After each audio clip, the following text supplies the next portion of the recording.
We have to join them in the digital world, but also teach them how to become resilient. Whether you like it or not, you need to spend the time. If you don't have time, you may need help. That shouldn't be the case, right? I mean, that's not a good enough excuse.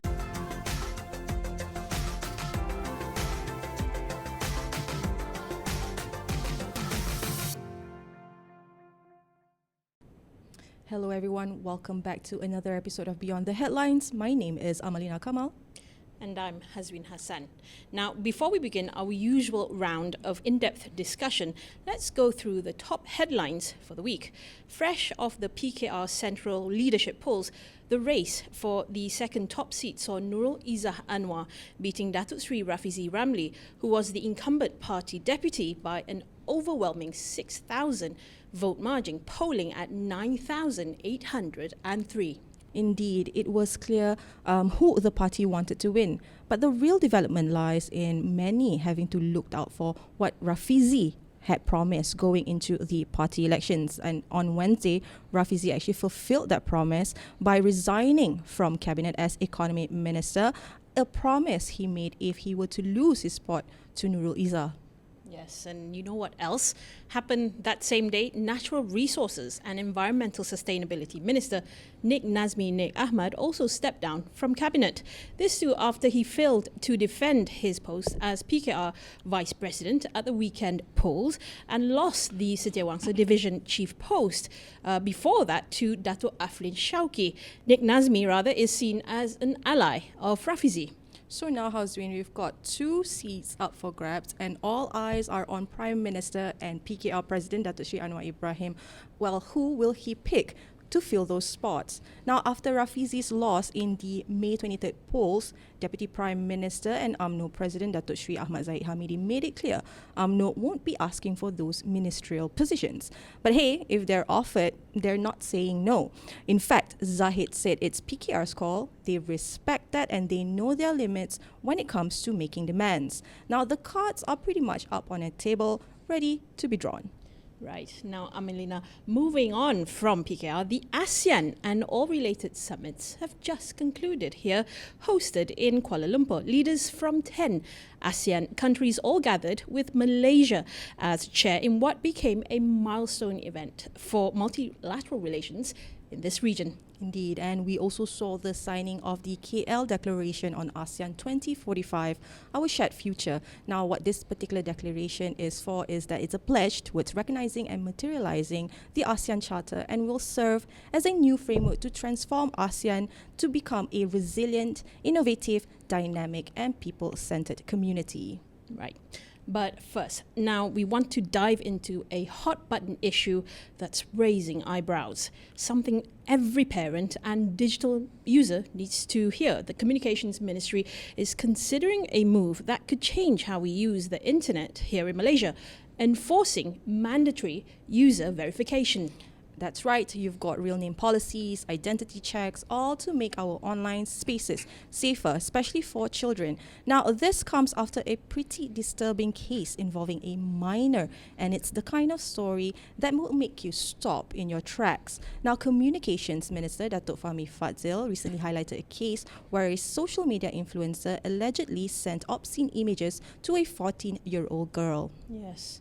That's really frightening to hear, isn't it? And Fahmi, on that matter, did not mince his words. He's deeply concerned about the influence public figures have on young users and stressed the urgent need to shield children from online sexual predators. It's troubling stuff and unsettling because, unfortunately, this might not be the only case. But you know, Hazwin, let's be honest. Kids are online more than ever before, and many ignore the age limits that platforms actually impose. And while certain platforms, they do have certain safety measures, predators still manage to slip through the cracks. Exactly, yes. And which is why Fahmi has been focused at advising parents, including his own ministry staff, to deactivate social media accounts for children under 13 and to keep a close watch on how their children use apps like WhatsApp. And for this, we'll be speaking to University Malaya computer forensic and cyber threat expert, Professor Dr Ainuddin Wahid Abdul Wahab, who helped shed light on this proposed tighter measures for online safety. Professor, welcome to the show. Thank you very much. All right. Now, I want to start off with this. Yep. How effective is mandatory user verification in curbing online abuse, especially predatory behavior, and how would it work in practice? Okay, thank you very much for the question. So maybe I can start with the statistic. In 2023 alone, for the first half of 2023, Meta reported they have removed about 1.8 billion fake account. So that's just to give a picture of how serious the fake account over there in the social media account, at least for Facebook and also for Insta. So when we talk about this mandatory user verification, as what mentioned by our minister, so we may think that okay, that it sounds that will be the great solution, like a silver bullet that will solve all the issue and so on. To say that it doesn't work, no, it will work, because the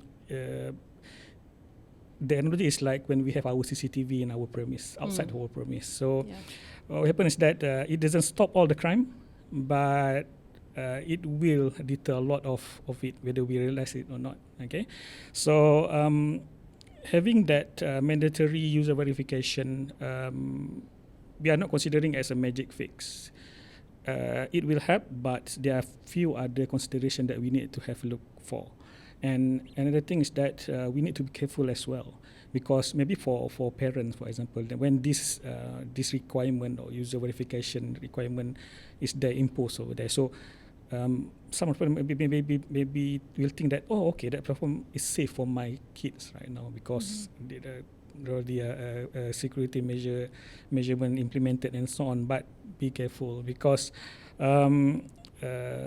I mean, these platforms still would have their risks, right? Yes. So you don't want to kind of like tell parents that just because this user mandatory sort of like requirement is there, it's predator free in that sense. Yes, you're right. So because the predators will try with other techniques or look for another option and so on, alternative. Because the predators usually they are not going to stick on same platform. If they found that okay, this platform has been monitored, requirement for verification and so on, they will jump to another platform and so on. So that's how the predators work. And the issue is that if they already have a kind of a connection with their with someone, with their target, for example, so they will bring the target also to that to the They'll persuade them over to another move platform, to another platform. right? So that's how it works. Okay. Prof, what do you think of having to leverage my card identification and age before granting access to certain content and platforms? And to what extent can we actually utilize our my card, especially for this, platform providers, right? Okay. Because even sharing your my card when you get involved into an accident, that's considered a no-no. So Yeah. Okay, depends on the purpose. We usually will reluctant to give that kind of information. Look at what we are looking for, the service that we are looking for. For example, for social media account and so on. So if we go back maybe about 10, 15, 20 years back, when we start to use Facebook, for example, so it's for normal, personal use usually. Okay, where we can see all the friends in our Facebook is our close friend, our family members and so on. We want to share with them. But what happened nowadays is that you can see that the social media itself, the Facebook, for example, if we have any organization or institution, if they don't have the Facebook account, they consider as you are not following the trend and so on. So we can see how the social media previously used for personal use and so on, but nowadays adapted in our daily life, even in our job, for example. So I think that's the reason why, if previously it's quite loose, in Facebook, for example, we can create an account using email and so on, phone number if we want to, without verification. So there will be an issue over there. So that's the reason why I think Minister decided that or considering for this user verification mandatory requirement. On a user level, it's about us sharing our personal data with a platform like Facebook, third party.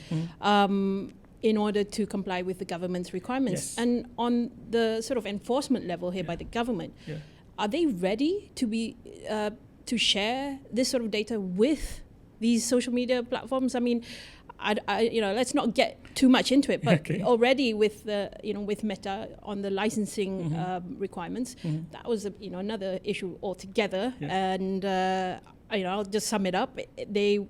It was very hard to convince them to get on board. So how would this work? Okay, so that's another, not to say issue, but another thing that we need to consider if we want to implement this. So usually the requirement or who should be responsible for that is the platform provider. Okay, so are we ready to give our credential to that platform provider? The thing that I want to highlight is about the encryption. So encryption is really the way of how we can secure our communication. I used to this kind of analogies, like when I think most of us we use that techniques when we want to secure. Let's say we want to talk to, let's say, husband and wife. They have kids in front of them, but they want to keep it secret what they communicate. So they will talk in. Sometimes they will spell the word. I think you have experienced that, or they will talk in another language that the kid don't understand, and so on. So by using that methodology, means they secure the communication, means the kid can see that, my parents are communicating, but I don't understand what they are communicating. So that is considered as secure communication. Just an analogy or example. So in Malaysia nowadays, we have what we call as in Malay algoritma cryptography terpercaya Malaysia, developed by our locals and been recognized internationally. Under I think they started with Cybersecurity, and also we have Malaysian Society for Cryptology Research. They come up with that cryptology algorithms. So what happens is that you can see that for example, when we to come up with the new technology, for example, we need to spend quite huge amount of money and so on. So what happens is that we can use the available technology, and then we can top up with our so-called patch or technology to secure it. It's like when we rent a house, for example, right? We rent a house, so the house owner will give us 2 keys, for example. So are we sure that these 2 keys are not duplicated or by the previous tenant or and so on? So it's okay, we can use that keys. So to be more confident with our secure, what will happen is that we just buy our new padlock. So means we have the 3rd key. I mean, even if other people have that 2 keys, they cannot break the 3rd key that only we know or we have the key. So it's like a 3-tier kind of lock system. Yes, we have our own techniques to protect and so on. So again, it depends on, do we really need to do that, or do we really need the service from that platform? The Facebook, for example, do we really need it up until we need to give our credential to the provider? But it depends. For some people, maybe for normal users, just for our personal use and so on, we may think twice. But for certain users, for example, for businesses, for example, we can see a lot of business running on the Facebook and so on. They might just willing to do that because that's their business. But Prof, like I think, having to kind of now understand our considerations behind this mandatory user verification, right?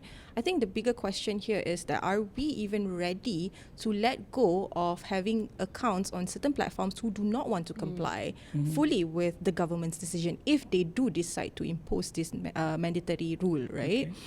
For instance, like as you mentioned, a lot of businesses rely on Facebook or even TikTok to basically operate. But you've got the other set of users who are just utilizing it for personal purposes, meaning to connect with friends and everything. I think probably the needs are different there, and I think we should be looking into how the government can further discuss it with these platform providers. I mean, having to get them on board on the social media licensing was tough, indeed, definitely. But you've got the online safety bill that was also introduced last year, right? Yes, you're right. So how can we actually move forward with the discussions that's taking place? Okay, so in one of the, not to say solution, but on how we can create implement the requirement is that maybe we can have a so-called a tiered level approach. So for example, for normal user, we may not need to go to that user requirement verification process maybe, and for business users or those who want to sell their products on marketplace, for example, I just referring to Facebook, so they may need to go to that requirement. So that's just one of the how we can actually proceed, and we differ our customer based on their needs and the purpose they are there in the social media platform. So that's one of the idea that I can see on how it can work. Prof, can we explore on the legal and ethical implications if we do introduce this mandatory rule, right? How can we actually prevent this from becoming an opportunity for the state to surveil their citizens beyond the actual need of having to curb predators or cyber criminals? I mean, from preventing from an Orwellian nightmare, as some would put it, right, from happening. Yeah, you're right. So it's like what happened is that any comments that you put on Facebook, any like or dislike, for example, it will be recorded and linked to your account, and it will be linked actually to you because you provide your real name and so on.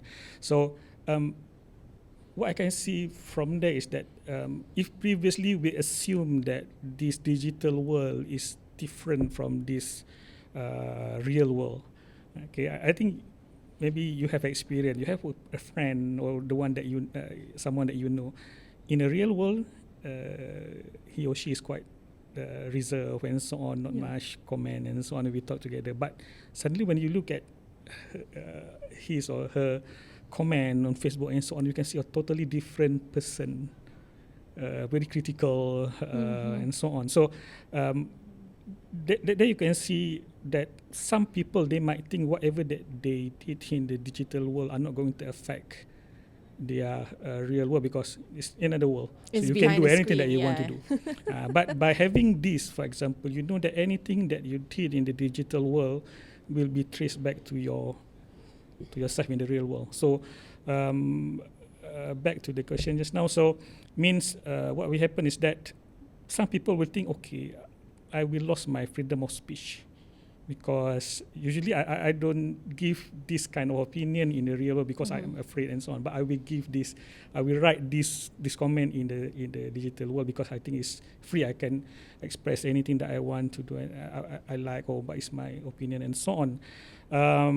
So that's one thing about the one of the concern about the speech of freedom. Yeah. And the thing is that we need to look at the data that we provide. For example, you mentioned just now our IC or maybe our My Digital ID. Now we have digital ID. The details. Who are the one custodian of that data? Do we provide it to the platform provider, or we keep it to ourselves and we just give kind of reference to that and so on? So the issue that I can see is that some people will think, okay, now government have my details, so they know that anything that I write, I put a comment and so on social media will be linked to me. So what will happen is that like they assume that government will do a kind of profiling, profiling to their citizen and so on. I think that is the worry here, the fear that it's a very slippery slope, stepping into sort of the borders of authoritarian kind of state ruling. And so where do we draw that line? Before it becomes some sort of authoritarian compelled speech regulation kind of thing, where everything you say is going to be regulated. Maybe you can also highlight the tried and tested sort of demographics that have done this, and what were the gaps, and if we were to implement it, how can we learn from those situations? Based on my study, I just look at a bit of research. So countries that has been implemented this requirement is previously is Korea. I think it's one of the first country to implement this, the South Korea, back in 2007, if I'm not mistaken. So they implemented it for about 5 years. Initially it works, but what happened is that it turned down in 2012, if I'm not mistaken, around there, about 5 years. So one of the reasons is that they found out from the study that it only reduced the crime rate for about 0.9%. Oh. No, it wasn't that big, I see. Yes. And what was the reason for why it didn't work? One of the reasons that I found out is that they found out that the cyber criminals they jump to another platform. So That's what does I this mean mentioned they're just now. always one step ahead? Yes, they just go to another platform. Okay, you have this is not suitable for us, and so Right. we just move to another platform that we can do what we wanted to do, and so on. So that's one thing. And then if you look at the success story, maybe you can share is China, but there's a debate over there because it's either there are two things. It's like on our left is about the security that we want. Right. On our right is about the security, but on our left is about the liberty or civilians kind of that. Yeah. But we know in China, so it works well for them. Right. Yeah, but in Korea Yeah. is field case. Australia, they are still working on it, still debating on it whether they want to implement and so on. So that you can see from there. Two examples, a success story and What's the role of parents in this particular context now, I suppose? Like, if we can't enforce a mandatory sort of comprehensive registration for user verification among platform users, how can parents help curb, these crimes or predators from actually preying on their children? This is another concern and worried as well. If you look at around us, we just go to shop and so on, you can see sometimes nowadays small kids, even even babies, sometimes they just they already familiar with the handphone and so on. And in the statistic, it's about 89% of the access to the internet by youngsters is from the mobile phone. Okay, so from there we can see that parent is actually the one who will determine whether their kids can access internet or not, kind of that. So some parents, we know that they do have that screen time implemented for their kids and so on, but not all. So for parents, what they need to do, at least they are aware of that.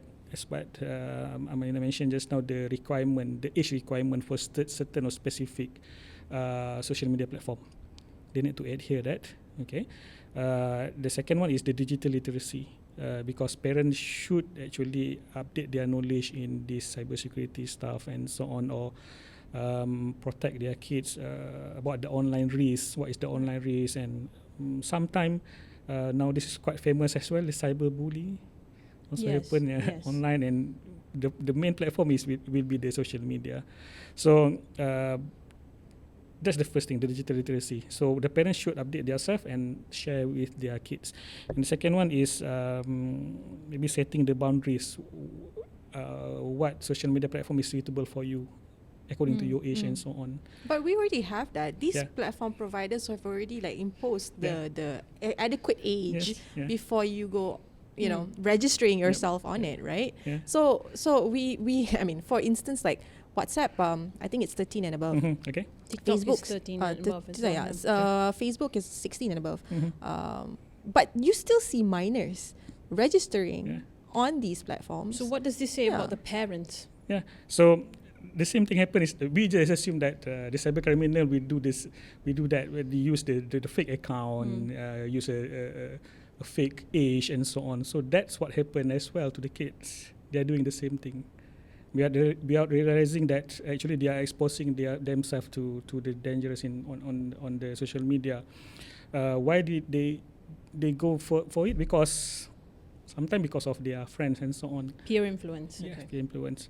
And from there we can see that how important is the parents' role. So they need to ensure that what they keep access on the mobile phone and so on, because I don't know, but for most of the people, I think they will use their parents' mobile phone. Yeah.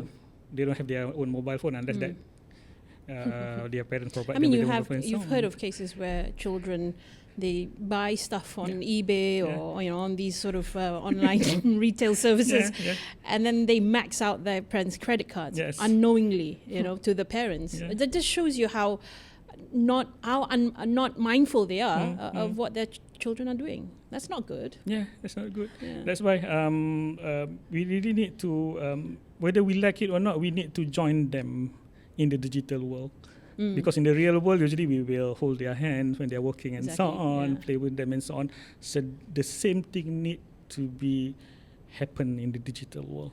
I suppose it's okay. We have to join them in the digital world, but also teach them how to become resilient on the cyberspace, right? Yeah. Because, Prof, maybe you can give our audience the, I suppose, magnitude or implication of having that digital footprint, and if it's not secured, to what extent can it actually, burden you? From your research, do you know the statistics of maybe? Minors actually having involved in cases such as the one highlighted by our minister? Okay. In terms of the statistic in details, I don't have, but we can see quite a number of issues or cases reported from in the news and so on. Whether it's serious or not, yes, it's very serious because underage and minors and so on. So, other than the pure influence, as what you mentioned just now, sometimes it's because of what they are accessing on the website itself, on the social media, on the internet. So that will influence them. Because we have quite a number of the content on the social media is not actually suitable for them.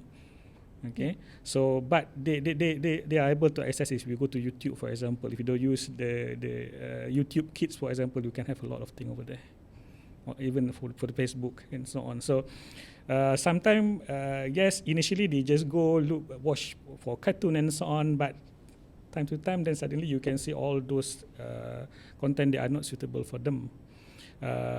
So parents may not aware on that, but they are going through that content and so on. That will influence them. So they feel like, oh, I want to be like adult as well, even though I'm still young. But the contents of the adults already they also consume the content for adults and so on. They will be influenced to do all that stuff, to register for the account and so on. They want to be an adult as well. That's the behavioral aspect of it lah. And for parents especially, if there are excuses, or we just can't. I mean, there's just not enough time in the day to be monitoring, everything that our children get up to online. That shouldn't be the case, right? I mean, that's not a good enough excuse from a parent. Definitely. What do you have to say? Yeah. Yes, I do agree with that. Same in the real world. If you mention that, I don't have time to look at my kids or my baby, for example. So the same thing happen in the digital world. Whether you like it or not, you need to spend the time. If you don't have time, you may need help for third parties to look after the kids and so on. Or you may use technologies that are available, for example, to filter the content and so on. But again, that one is referring to your digital knowledge and so on. Okay, so whether you like it or not, you have to. Well, the third party can probably be in the form of schools, teachers. Okay. Guardians in that sense, right? Yeah. Now, how far are you willing to go in terms of making parents accountable for when things like this happen, negligence on their part, right? How far are you willing to go in terms of penalizing them, making sure that they're held accountable for the children under their care? I mean, I think this was something that the government was mulling and was proposing to do, to include some sort of penalty, even jail time for parents who fail to protect their children from the harms online, right? So what do you think about that? Is that too much, or is that actually something we should do? Okay, for me, I will go, yes, we should go with that, because for me, the real world and digital world are not separated anymore nowadays. So we cannot say that digital world is different from the real world and so on, because for me, the digital world is a kind of just a platform for us to communicate or to coordinate our works and so on, our life nowadays. So we have two platforms, in real world and also digital world. But the same actor actually on the real world, also the same actor in the digital world, but we are just in a different or in different format, in digital format. So means that the responsibility is still the same. Right. You need to look after your kids in the real world. The same thing, you need to look after your kids in the digital world. But I think all of us will be agree that it will be a very challenging task. Yeah. In the I mean, I can foresee how there will be resistance, of course. Yeah. Yes, yeah. But just to add to that, existingly, parents can actually be held liable for negligence of the care of their child. For instance, let's say if that particular under sort of monitoring of their social media use, it leads to them being victims of predators, the parents can actually be charged. However, the complication is that if, let's say, in that particular case, you actually got that culprit and that culprit has like tangible evidence, then that charge maybe can be materialized or realized. But in cases where cybercrime happens, usually traces are not there. As you mentioned, these cyber criminals like to jump. So sometimes we don't have enough evidence even. So this is probably where parents need to really look into how they monitor their child's digital sort of use, right? For instance, I mentioned earlier what's in terms of the age rule for the safety guidelines. So WhatsApp, TikTok, and Facebook set a minimum user age of 13 years old. Telegram recommends 16 years old. However, the age limits, as I mentioned, are often ignored. So, and a lot of it is self-declaration, isn't it, on these platforms? Yes. It relies on just you telling who you are, and that's it. You just select, tick whether you are no 18 further or than 20. that, really. Yeah. Yes, so, that's Prof, true. to put it simply, this mandatory user registration sort of rule, do you think it's the step to ensure our digital safety? Is a good step, or is it like, do we still need to weigh in on the considerations? Okay, let me put it in kind of analogy. It's like when we go to the airports, for example, when we want to board for the plane and so on, we are okay that we need to scan our bag, and all of the passengers need to scan their bag as well, because of what we want to ensure that everyone is safe in the plane. We are okay with that. So if we take the analogy, the same thing happened here. We want to ensure that all the users who will board that digital platform social media platform will be verified, as what happened in the airports. So we can consider it as okay. But if we look further, for example, we are okay, or we are confident that's okay. All the users for that social media platform are verified, so it's okay. But what happened inside social media need to be looked after as well. That's where we need to equip our let's say if we talk about kids, what is the red flags if you look at sign of cyber criminals or someone try to groom them and so on. So that need to be teach to our kids. So we should actually, usually we will about this cybersecurity, there will be just a talk at school and so on. I think that's not engaging enough, actually, to be fair. It should be included in the curriculum. Right. Yes. So they will be reminded every time and so on, because the technology is changing very fast, the digital world. So we need to be updated. So if we have it in curriculum, it means we will ensure that it will be updated frequently and so on. So we will be at the par of the technology, so we know what's the risk available using this technology and so on. So that And Prof, not to be morbid, because you brought up the example of how we can learn from airport security, how they changed and evolved. Unfortunately, in the case of airports, it took something like 9/11 to completely sort of change how security is done at airports.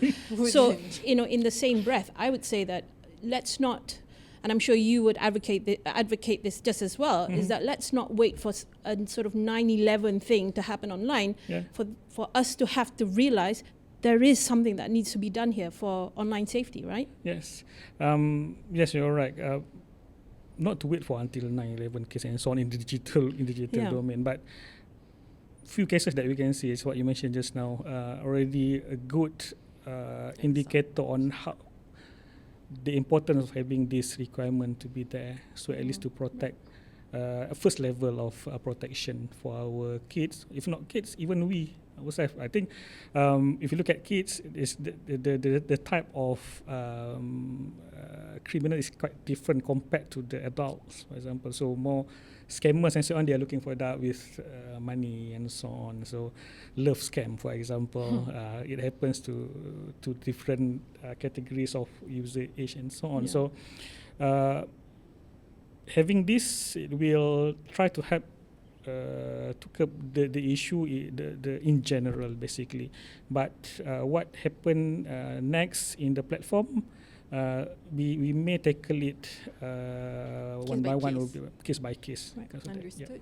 Yeah. Well, thank you so much, Professor, for helping us also navigate this consideration as we understand the proposal that our Communications Ministry is trying to do in tightening the measures for online safety. Thank you so much, Professor You're welcome. Dr. Ainuddin Wahid Abdul Wahab from University Malaya for being on Beyond the Headlines. Thank you very much. To our audience, don't go anywhere. We'll be back with our next segment.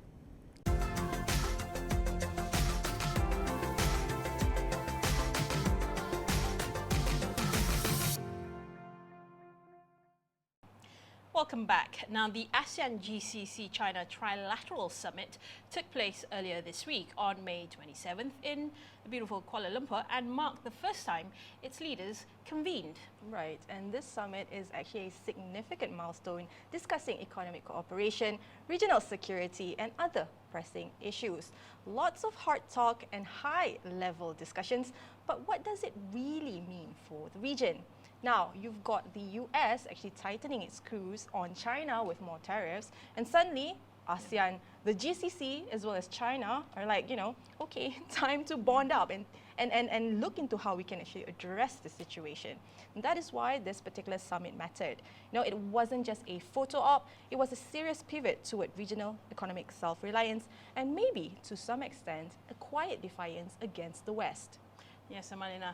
I mean, Malaysia even floated the idea of an ASEAN GCC free trade zone. And imagine the reach of that. And speaking of trade, there was even talk about Malaysia and Indonesia leading discussions on establishing a consolidated halal logo under the World Halal Council. Now, Deputy Prime Minister Datuk Sri Ahmad Zahid Hamidi, who is also the Halal Industry Development Council chairman, said both nations are considering adopting the standards set by the Department of Islamic Development Malaysia, or JAKIM, as the benchmark. What this means is that there would no longer be a need for different halal logos across Islamic and non-Islamic countries. And instead, JAKIM standards could serve as the global benchmark. Well, it's not that Malaysia and JAKIM has not been already seen as a well-established sort of platform or entity, because in the international halal industry, JAKIM is known for their strict and stringent approval procedures as well as SOPs. So this move does actually make a lot of sense. Now, without doubt, Malaysia has already set the standards very high. And Amanda, also the summit didn't just focus on talking dollars and cents. The Myanmar crisis, for example, the nuclear weapon-free zone, even Timor-Leste's official entry into ASEAN in October later this year, are all on the table. Right. First up from that, right, the Southeast Asia nuclear weapon-free zone, for one, is a pillar for ASEAN's identity. Now, this summit reaffirmed the commitment for ASEAN, especially towards that principle, because it's not just symbolic. Where at a time when nuclear threats are back in global headlines, think of Ukraine, North Korea, we've got Southeast Asia doubling down on its stance. No nukes, no games. Yes. Here, Amalina, the real concern is strategic rivalry. If tensions spill over into the region, having a nuclear-free pledge gives ASEAN a moral and diplomatic edge. But let's be honest here, the treaty's been around since the 90s, and none of the nuclear powers, not China, not US, and not Russia, ever since the 90s, have ratified that protocol that binds them to respect it. Exactly. So reaffirming it now, it's actually more than just virtue signaling. It's ASEAN subtly saying that we won't be your proxy playground. Correct. And then there's the elephant in the room, Myanmar. Once again, unfortunately, it came up, but yet no real breakthrough. ASEAN's still pushing, however, the 5-point consensus. But again, let's be honest, the military junta hasn't really budged. Member states are split on how tough to get on this. Right, but if we zero in on this particular summit, the call was more of a reminder than a reset. Now, even the GCC leaders had to weigh in, pushing for dialogue and sustainability, but there's no enforcement muscle still. It's the classic ASEAN dilemma, unfortunately. You've got the non-interference versus regional credibility. The bigger question here is actually how do we maintain unity when one of our member nation is actually prolonged with political as well as military crisis? Yes, we're seeing rather cautious diplomacy, lots of statements, but not much bite there. And keeping it on the agenda keeps the pressure on, especially with international partners watching. And now on Timor-Leste, it's official. They'll be stepping in, though gradually, through a phased integration plan. That's wonderful news, and symbolically, it's powerful. ASEAN isn't just protecting its old club, it's expanding, welcoming a country that's still healing from colonialism and conflict. Economically, Timor-Leste isn't a big player yet, but diplomatically, it signals ASEAN's inclusive identity. And it's also a bet on future stability because giving Timor-Leste access to economic cooperation, education, connectivity, now that's the way we want to move forward. Now, revisit and catch up on all our news reports regarding ASEAN on NSC Online, any other news reports on, Beyond the Headlines. You'll also get that. Don't forget to like, comment and subscribe. Don't forget to also turn on the notification bell if you haven't already, because this is the end of the episode. Follow us on socials. We are on Facebook, X, Instagram, as well as TikTok and Threads. My name is Amalina Kamal. And I'm Hazrin Hassan. See you next week. Goodbye.